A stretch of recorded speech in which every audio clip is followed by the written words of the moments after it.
which is extremely exposed. Highly unlikely he'll hold on to that shallow lead now of 52 seconds. Champion of Norway. Hi, it's Melanie from Yarn Journeys, and it is day 2 of Tour de Fleece and day 2 of the Tour de France. So therefore it's the second edition of my vlog of my journey through the Tour de Fleece. So I thought I'd back up and explain a bit about what the heck this Tour de Fleece is. It all started about over a decade ago, I'm not sure exactly the year, but a group of spinners in Ravelry, or on Ravelry, the website that's dedicated to knitters and fiber artists and spinners, crocheters, and so forth, a group within Ravelry decided to create a special challenge.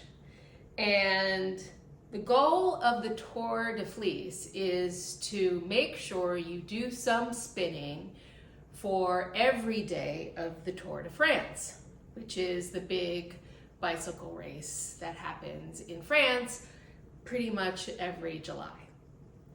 The Tour de France goes for 3 weeks in July. There are 21 stages, and spread out among those 3 weeks, there's also 2 to 3 rest days where there isn't any racing.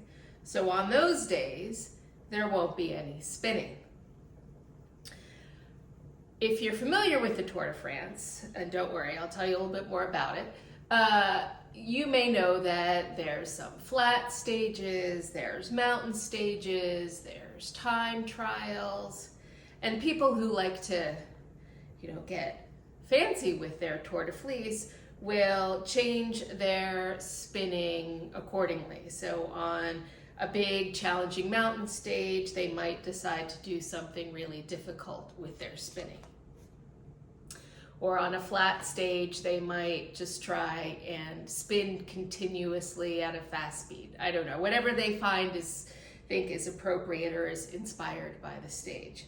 Me personally, my goal is just to spin while I watch the Tour de France and continue working on my project, which is my sweater spin.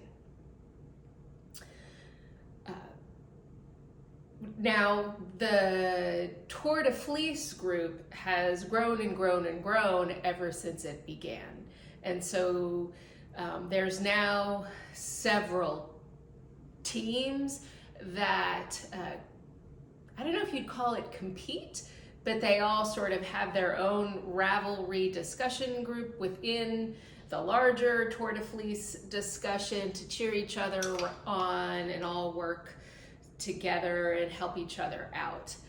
Because this is my first Tour de Fleece, I am on Team Rookies. Now, I'm also choosing to make this my Tour de Fleece effort sort of kick off my project to spin a sweater's quantity of yarn for Andrea Mowry's The Weekender. Andrea Mowry is not having a Tour de Fleece team, but she is hosting a Spin It to Knit Along, and so on her Ravelry group page, there's also a forum where people can chat and cheer each other on their effort, whether or not they are doing the Tour de Fleece. Now, I realize that's probably a bit confusing, and I'll explain more as the Tour de Fleece and the Tour de France continue. But essentially, every day that there is a stage of the Tour de France, there's also a stage of the Tour de Fleece, and I will be spinning and blogging.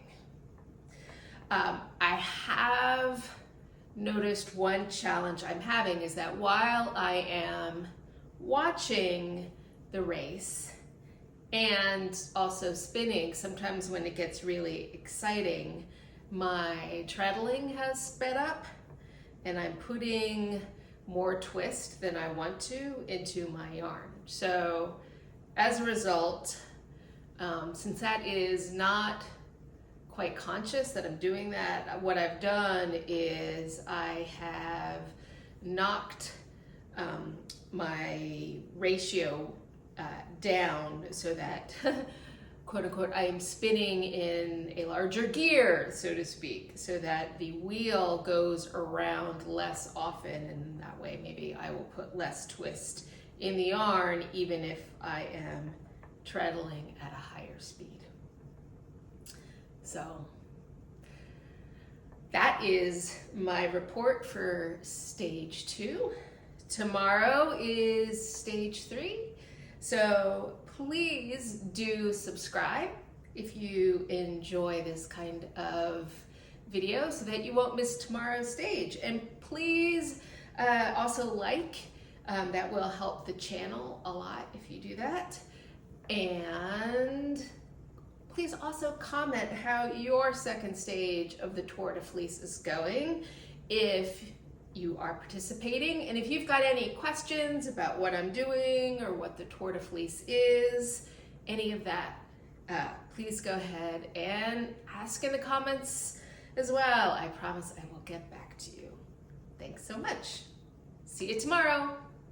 A whole lot less difficulty when you can sit on the car, move up a car at a time, get back into the field. It's much easier than if you and your teammates are trying to close that gap down into the open wind, that's for sure.